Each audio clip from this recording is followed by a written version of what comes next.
नमस्कार।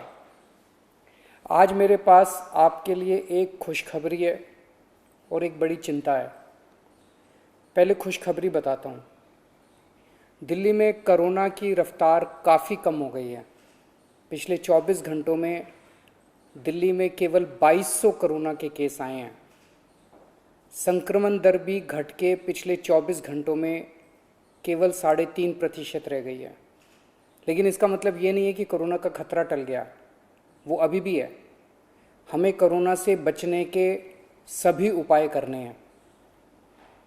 अब दूसरी बात, चिंता की बात। आज से दिल्ली में युवाओं का वैक्सीनेशन बंद हो गया है। केंद्र सरकार ने युवाओं के लिए जितने वैक्सीन भेजे थे वो ख़त्म हो गए हैं। इसीलिए युवाओं के वैक्सीनेशन सेंटर आज से बंद किए जा रहे हैं। कुछ एक वैक्सीन की डोजेस बची हैं, वो कुछ एक सेंटर्स में दी जा रही हैं, वो भी शाम तक ख़त्म हो जाएंगी। कल से युवाओं के वैक्सीनेशन के सभी सेंटर बंद हो जाएंगे। मुझे बेहद दुख है कि हमें वैक्सीन ख़त्म होने के कारण युवाओं के वैक्सीनेशन सेंटर्स बंद करने पड़ रहे हैं। हमने केंद्र सरकार को भी लिख के बताया है। केंद्र से हमने और वैक्सीन मांगी है। जैसे ही हमें और वैक्सीन मिलेगी हम फिर से ये सेंटर शुरू कर देंगे। दिल्ली को हर महीने 80 लाख वैक्सीन की ज़रूरत है, 80 लाख डोजेस की।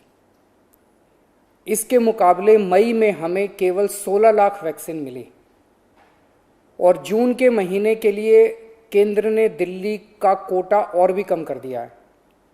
केंद्र सरकार से हमें जो चिट्ठी आई है कि जून में हमें केवल 8 लाख वैक्सीन दी जाएगी। मई में 16 लाख दी थी, जून में 8 लाख देंगे। अभी तक हम दिल्ली में टोटल 50 लाख वैक्सीन लगा चुके हैं और दिल्ली के सभी एडल्ट्स को वैक्सीन लगाने के लिए हमें 2.5 करोड़ और वैक्सीन चाहिए। अगर इसी रफ्तार से दिल्ली के एडल्ट्स, अगर इसी रफ्तार से हम चले, 8 लाख वैक्सीन हर महीने मिली तो दिल्ली के एडल्ट्स को ही वैक्सीन लगाने में 30 महीने लग जाएंगे, 30 महीने से भी ज़्यादा। तब तक तो न जाने कितनी और कोरोना की लहरें आएंगी, न जाने कितने और लोगों की मौत हो जाएगी। तीसरी लहर से दिल्ली और देश को बचाने का एक ही तरीका है, कम से कम समय में अधिक से अधिक लोगों को वैक्सीन की सुरक्षा दी जाए। बेड, आईसीयू, ऑक्सीजन, दवाई, इन सब की तैयारी तो हम लोग कर रहे हैं, लेकिन कोरोना के घातक असर से बचाने में वैक्सीन ही सबसे ज़्यादा असरदार हथियार है। वैक्सीन की कमी केवल सरकार की चिंता नहीं है, आम आदमी भी वैक्सीन के इस संकट से बहुत डरा हुआ है। कल एक अम्मा का फ़ोन आया, बोली मुझे और मेरे बेटे को वैक्सीन लगवानी है।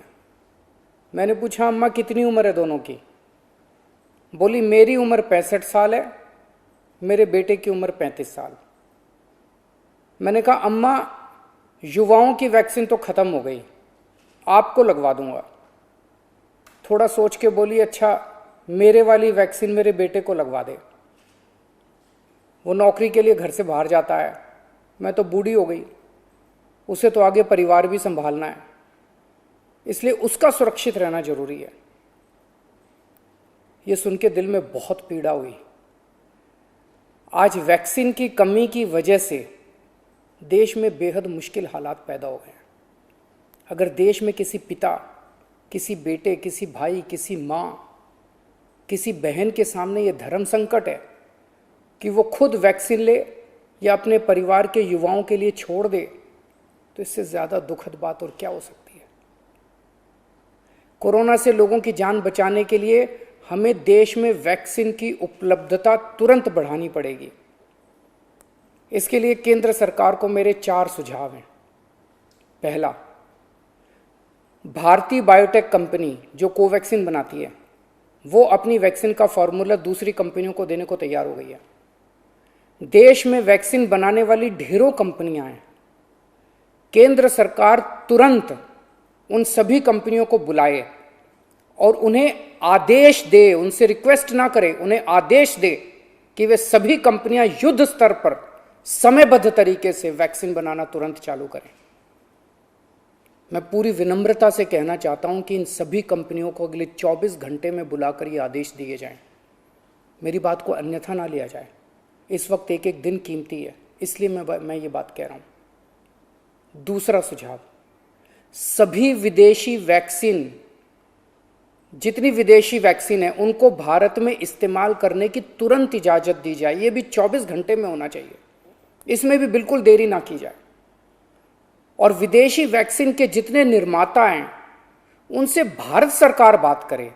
अभी भारत सरकार ने राज्यों पे छोड़ दिया कि स्टेट्स बात करें, हर राज्य अपने अपने स्तर पे विदेशी कंपनी वालों से बात करे। ये कोई अच्छा लगता है? भारत के 36 राज्य और यूनियन टेरिटरी हर कंपनी के सामने जाके आपस में लड़ रहे हैं। महाराष्ट्र हरियाणा से लड़ रहा है, हरियाणा दिल्ली से लड़ रहा है, आपस में लड़ रहे हैं सारे इन कंपनियों के सामने। इससे विदेशों में भारत की क्या छवि बन रही है? भारत सरकार उनसे खरीदेगी तो ये कंपनियां भारत सरकार को बहुत ज्यादा गंभीरता से लेंगी, और फिर भारत सरकार तो सीधे इन कंपनियों के देशों की सरकारों से बात कर सकती है ना। और भारत सरकार जब इन कंपनियों से बात करेगी तो भारत सरकार तो कई 100 करोड़ की वैक्सीन खरीदने की बात करेगी, तो जाहिर है ये कंपनियां भारत सरकार से कहीं ज्यादा अच्छे से बात करेंगी। तो भारत सरकार को इनसे वैक्सीन खरीद के राज्यों में बांट देनी चाहिए। तीसरा सुझाव, कुछ देश ऐसे हैं, पढ़ने में आ रहा है मीडिया में, कि जिन्होंने जरूरत से ज्यादा वैक्सीन जमा कर रखी है। उनकी जनसंख्या जितनी है उसके हिसाब से उनको जितनी वैक्सीन चाहिए उससे कहीं ज्यादा वैक्सीन वो स्टोर करके बैठे हैं। उनसे भारत सरकार को वैक्सीन लेने के लिए गुजारिश करनी चाहिए, प्रार्थना करनी चाहिए। और चौथा सुझाव, ये जितने विदेशी कंपनियां वैक्सीन उत्पादक हैं उन्हें भारत में वैक्सीन उत्पादन करने की भी तुरंत अनुमति दी जाए।